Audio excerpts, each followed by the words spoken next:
शैक्षणिक व इतर उपयुक्त व्हिडिओज पाहण्यासाठी सबस्क्राईब करा all in one for VI या आपल्या यूट्यूब चॅनलला. तसेच बेल आयकॉनला देखील क्लिक करायला विसरू नका, जेणेकरून नवीन व्हिडिओजचे नोटिफिकेशन्स हे आपल्याला सर्वात प्रथम प्राप्त होतील. व्हिडिओ आवडल्यास व्हिडिओला लाईक व आपल्या मित्रमैत्रिणींसोबत आणि नातेवाईकांसोबत शेअर करायला सुद्धा विसरू नका. नमस्कार. All in one for VI वरील सर्व सदस्य बंधू भगिनींना माझ्याकडून सस्नेह प्रेमपूर्वक नमस्कार. All in one for VI या एज्युकेशनल व्हॉट्सअप ग्रुपसाठी तसेच यूट्यूब चॅनलसाठी गणिताच्या सत्रात मी मुख्य प्रशासक संजय पाटील आपले हार्दिक स्वागत करतो. बंधू भगिनींनो, मागे आपण सरासरी आणि एकमान पद्धत, वर्ग घन आणि वर्ग घन यांची बेरीज वगैरे अभ्यासली आहे. आज आपण एका महत्वाच्या भागाकडे वळूया आणि तो महत्वाचा भाग आहे नफा तोटा. नफा म्हणजे फायदा आणि तोटा म्हणजे नुकसान. बघा, व्यापारी घाऊक किमतीत म्हणजे होलसेल मध्ये काही वस्तू विकत घेतात आणि त्या रिटेल मध्ये म्हणजे किरकोळ विक्रीने विकतात. घाऊक किंमत म्हणजे काही वस्तूंची एकत्रित किंमत, समजा 50 किलो आंबे, 40 डझन केळी, 510 गठ्ठे कपडे वगैरे वगैरे. म्हणजे हे एकत्र घेतले जातात, ते थोडे व्यापाऱ्यांना कमी किमतीत मिळतात. पण आता 50 किलो आंबे जरी व्यापाऱ्याने विकायला घेतले तर एका दिवसात त्याचे सगळे आंबे विकले जात नाहीत आणि तो ज्या किमतीला विकत घेतो त्याच किमतीला ते आंबे आपल्याला देत नाही. आंबे हे उदाहरणासाठी म्हटलं, सगळ्याच वस्तूंना हे लागू आहे. तर 2-3 दिवस तो ते आंबे विकतो आणि मग समजा त्याला घाऊक किमतीत ते 60 रुपये किलोला मिळाले असतील तर तो आपल्याला 80, 90, 100 रुपये किलोने देतो. म्हणजे त्याला त्या वस्तू मागे त्या वस्तू विकून किती फायदा होतो यावरनं त्याचा नफा निघतो, किंवा कधी कधी घेतलेल्या किमतीपेक्षा कमी किमतीला पण त्या व्यापाऱ्याला त्या वस्तू विकाव्या लागतात, तेव्हा त्याचं नुकसान होतं, त्याचा तोटा किंवा घाटा होतो. आता खरेदी किंमत म्हणजे व्यापारी ज्या किमतीला ती वस्तू विकत घेतो किंवा आपण कोणीही ज्या किमतीला ती वस्तू विकत घेतो ती खरेदी किंमत असते. आणि जेव्हा आपण एखादी वस्तू विकतो तेव्हा ती विक्री किंमत असते. आता खरेदी किमतीपेक्षा अधिक किमतीला एखादी वस्तू विकली गेली तर नफा असतो. म्हणजे नफा काढायचं सूत्र आहे खरेदी किंमत म्हणजेच विक्री किमतीतून खरेदी किंमत वजा करणे म्हणजे नफा होय. आणि खरेदी किमतीतून विक्री किंमत वजा करणे म्हणजे तोटा होय. विक्री किमतीतून खरेदी किंमत वजा करणे म्हणजे नफा आणि खरेदी किमतीतून विक्री किंमत वजा करणे म्हणजे तोटा.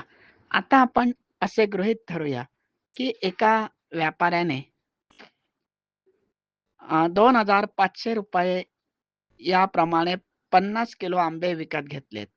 म्हणजे त्याला काय जे काय 25-30 रुपये किलो पडले असतील ते आंबे, किंवा जे काय पडले असतील ते 2500 रुपयाला त्याने 50 किलो आंबे विकत घेतलेले आहेत.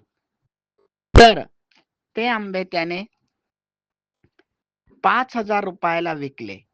म्हणजे त्याला किती रुपये नफा झाला या व्यवहारात किंवा तोटा झाला? अर्थातच 2050 रुपयांपेक्षा 5000 रुपये जास्त आहेत म्हणून नफा आहे. येथे विक्री किंमत 5000 रुपये आहे, खरेदी किंमत 2500 रुपये आहे. म्हणून विक्री किंमत वजा खरेदी किंमत बरोबर नफा. म्हणून 5000 रुपये वजा 2500 रुपये बरोबर 2500 रुपये. म्हणजे या व्यवहारात त्याला बरोबरीने नफा झालेला आहे. समजा आता आपण एका व्यापाऱ्याने 80 रुपयात 5 किलो वांगी विकत घेतली. 80 रुपयात 5 किलो वांगी विकत घेतली. छोटासा व्यापारी येतो आणि ती वांगी त्याने 110 रुपयात विकली. 5ही किलो वांगी त्याने 110 रुपयाला विकली. या व्यवहारात त्याला नफा झाला का तोटा झाला? अर्थातच 80 रुपयांपेक्षा 110 रुपये जास्त मूल्याचे आहेत, हे मूल्य जास्त आहे. म्हणून विक्री किंमत 110 रुपये आहे, खरेदी किंमत 80 रुपये आहे. म्हणून 110 रुपये विक्री किंमत वजा 80 रुपये खरेदी किंमत बरोबर 30 रुपये. 30 रुपये या व्यवहारात त्या व्यापाऱ्याला फक्त वांग्यासाठी नफा झालेला आहे. त्याने फक्त वांगेच विकले नाही आहेत, अनेक वस्तू यात विकलेल्या आहेत. पण आपण उदाहरणासह वांगी घेतली आहेत उदाहरणासाठी. समजा आता आपण 100 रुपयात एका व्यापाऱ्याने 5 किलो टमाटे विकत घेतलेले आहेत. 100 रुपयात 5 किलो टमाटे विकत घेतलेले आहेत. टमाट्यासारखी वस्तू थोडी नाशवंत आहे आणि ते त्याने 70 रुपयात विकलेले आहेत. म्हणजे या ठिकाणी खरेदी किंमत 100 रुपये आहे, विक्री किंमत 70 रुपये आहे. 70 रुपयाचं मूल्य 100 रुपयापेक्षा नक्कीच कमी आहे आणि म्हणून या व्यवहारात उघड आहे की त्याला तोटा झालेला आहे. तर तो तोटा आपण खरेदी किंमत वजा विक्री किंमत, 100 रुपये खरेदी किंमत वजा 70 रुपये विक्री किंमत बरोबर 30 रुपये. म्हणजे या व्यवहारात त्याला 30 रुपयांचं नुकसान, 30 रुपयांचा तोटा, 30 रुपयांचा घाटा हा झालेला आहे. म्हणजे या उदाहरणांवरून आपल्या लक्षात येईल की नफा तोटा हे जे आपल्या नेहमीच्या व्यवहारात वापरलं जातं, त्या नफा तोट्यावरनं आपल्याला लक्षात येईल. आता बघा, त्याने 100 रुपयाला 5 किलो टमाटे विकत घेतले आहेत. म्हणजे त्याला 20 रुपये किलो प्रमाणे टमाटे पडलेले आहेत. पण दुर्दैव असं आहे त्याचं की त्याच्याकडनं त्या दिवशी टमाटे विकले गेले नाहीत किंवा बाजार संपत आलेला आहे आणि म्हणून पटापट घरी जायचं आहे. घरी नेऊन ते टमाटे सडणार आहेत किंवा नाश होणार आहेत.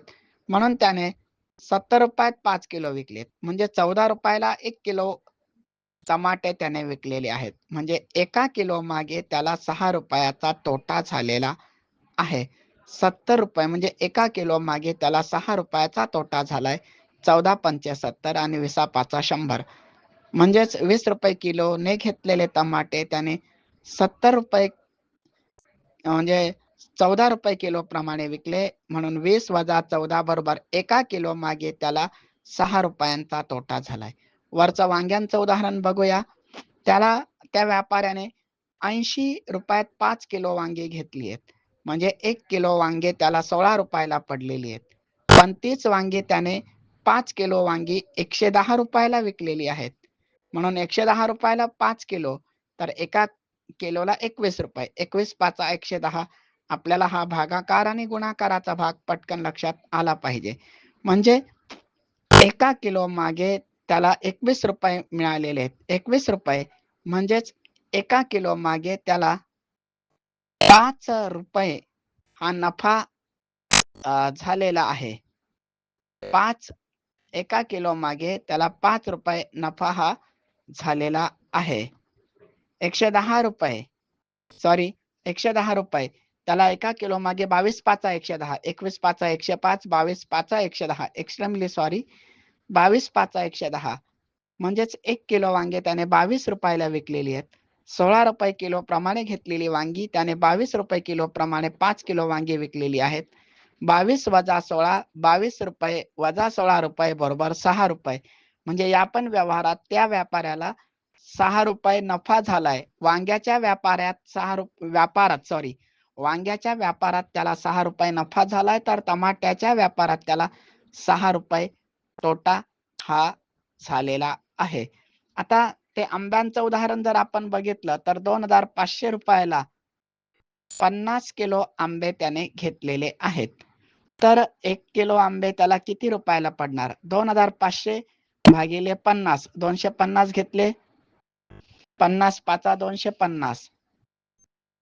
5 आणि शून्याचा भाग दिला म्हणजे 50 रुपये किलो ला त्याला आंबे पडलेले आहेत आणि त्याने तेच आंबे 5000 रुपयांना 50 किलो आंबे विकलेले आहेत. म्हणजे एका किलो साठी 5000 भागिले 50 बरोबर 100. म्हणजे 100 रुपये त्याला एका किलो मागे मिळालेले आहेत. म्हणजेच 50 रुपये त्याची खरेदी किंमत जर वजा केली 100 रुपयातून, तर एका किलो मागे त्याला 50 रुपये बरोबर नफा झालेला आहे. पण हे सगळे आंबे त्याचे एकाच दिवसात विकले गेलेले नाही आहेत. त्यात मुळात वाहतूक खर्च आलेला आहे. ह्या सगळ्या बाबींचा विचार करता नफा तोटा आपल्याला लक्षात येईल. वाहतूक खर्च आहे, महानगरपालिकेचा किंवा नगरपंचायतीचा, ग्रामपंचायतीचा कर आहे. या सगळ्या वगैरे बाबी वेगळ्या आहेत. त्याबाबत आपण नंतर विचार करूया. तर बंधू भगिनींनो, अशा प्रकारे आपण नगामागे किंवा किलो मागे जो नफा तोटा मिळतो त्याचा विचार करून ही उदाहरणे सोडवू शकता. अर्थात हा व्यापार करत असताना ग्रामपंचायत, नगरपालिका, महानगरपालिका यांच्या स्थानिक स्वराज्य संस्थांचे काही वेगळे कर पण असतात. प्रत्येक आठवडी बाजारावर वगैरे वगैरे आजकाल वस्तू आणि सेवा कर, गुड्स अँड सर्व्हिस टॅक्स वगैरे पण लागू झालेला आहे. या सगळ्या बाबींचा विचार आपण पुढील व्याख्यानात करूया.